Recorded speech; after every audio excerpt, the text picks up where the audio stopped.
निर्मंड आए परशुराम। निर्मंड आए परशुराम। हिमाचल प्रदेश की सुरमई वादियों में यूं तो कदम कदम पर देव स्थल मौजूद हैं,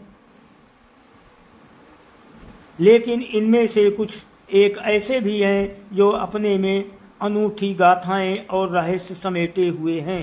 ऐसा ही एक मंदिर है निर्मंड का परशुराम मंदिर। ये मंदिर शिमला से करीब 150 किलोमीटर दूर रामपुर बुशहर के पास स्थित निर्मंड गांव में है। मान्यता है कि भगवान परशुराम ने यहाँ अपनी जिंदगी के अहम वर्ष गुजारे थे।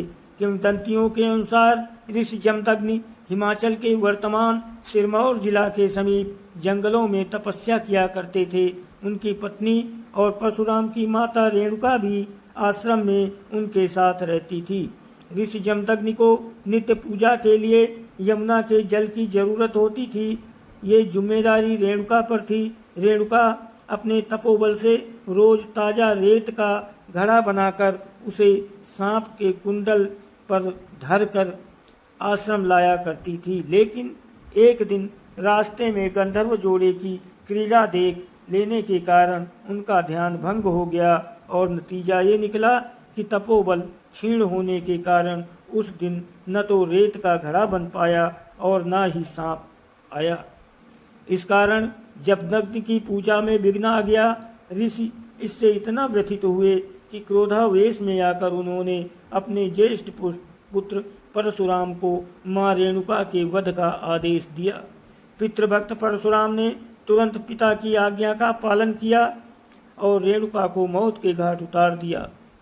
बेटे की पितृभक्ति से जमदग्नि प्रसन्न हुए और उन्होंने वरदान मांगने को कहा, तो परशुराम ने मां को दोबारा जीवित करवा लिया। ऋषि और रेणुका की बात तो यहीं हो गई, लेकिन न परशुराम इसके बावजूद मात्र हत्या के भाव से व्यथित रहने लगे। तत्पश्चात कि इसी ज्वाला की जलन से त्रस्त होकर उन्होंने पिता का आश्रम त्याग दिया और प्रायश्चित के उद्देश्य से हिमालय की ओर कूच कर दिया। इसी क्रम में अंततः परशुराम ने निर्मंड में डेरा डाला। यहाँ इन्होंने मां रेणुका को समर्पित एक मंदिर भी बनवाया, जो आज भी देवी अंबिका के मंदिर के रूप में यहाँ विद्यमान है। इस मंदिर में रेणुका की 1.25 फुट की प्रतिमा है, जो मुंह से रेणुका मंदिर की प्रतिमा से मेल खाती है। परशुराम ने यहाँ जो आश्रम बनाया था, उसी को आज परशुराम मंदिर के तौर पर पूजा जाता है।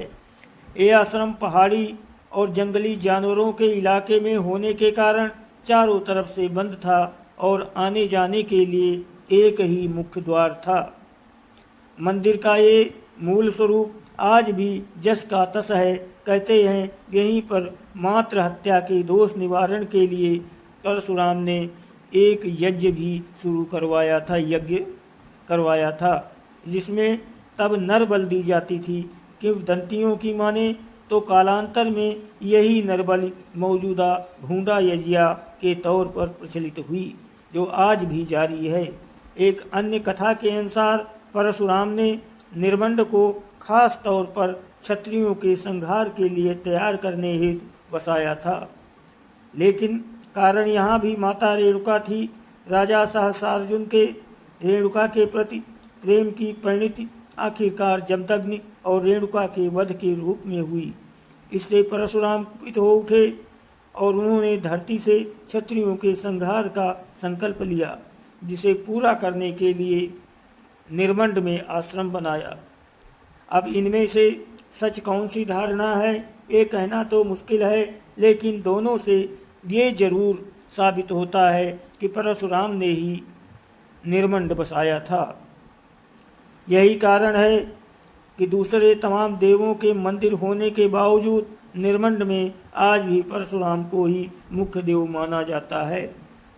परशुराम जी का मंदिर गांव के बीचों बीच स्थित है और ख़ास बात ये कि आप गांव के किसी भी रास्ते पर चल दें, परशुराम मंदिर जरूर पहुँचेंगे। परशुराम जी का मंदिर या कोठी मूलतः लकड़ी की बनी हुई है, जिस पर प्राचीन काष्ठ कला उकेरी हुई है। मुख्य द्वार आज भी एक ही है। मंदिर के गर्भगृह में परशुराम जी की 3 मुंहों वाली मूर्ति स्थापित है। ये मूर्ति कश्मीर रियासत की तत्कालीन महारानी अगरतला ने स्थापित करवाई थी।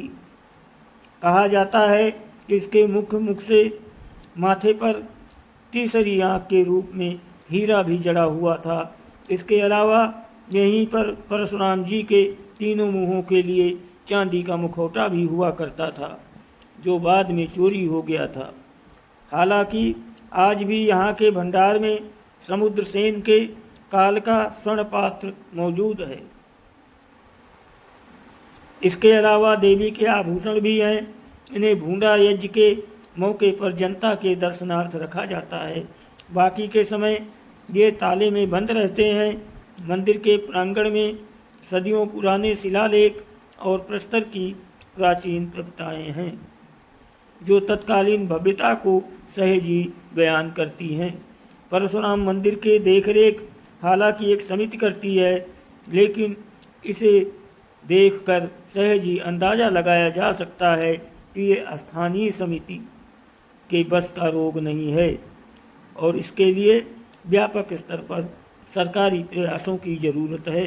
गांव के लोग इस प्राचीन मंदिर और उस कारण निर्मंड के साथ जुड़े इतिहास के चलते निर्मंड को धरोहर का दर्जा मांग रहे हैं, लेकिन यदि सरकार परशुराम मंदिर को ही सहेज ले तो बड़ी बात होगी।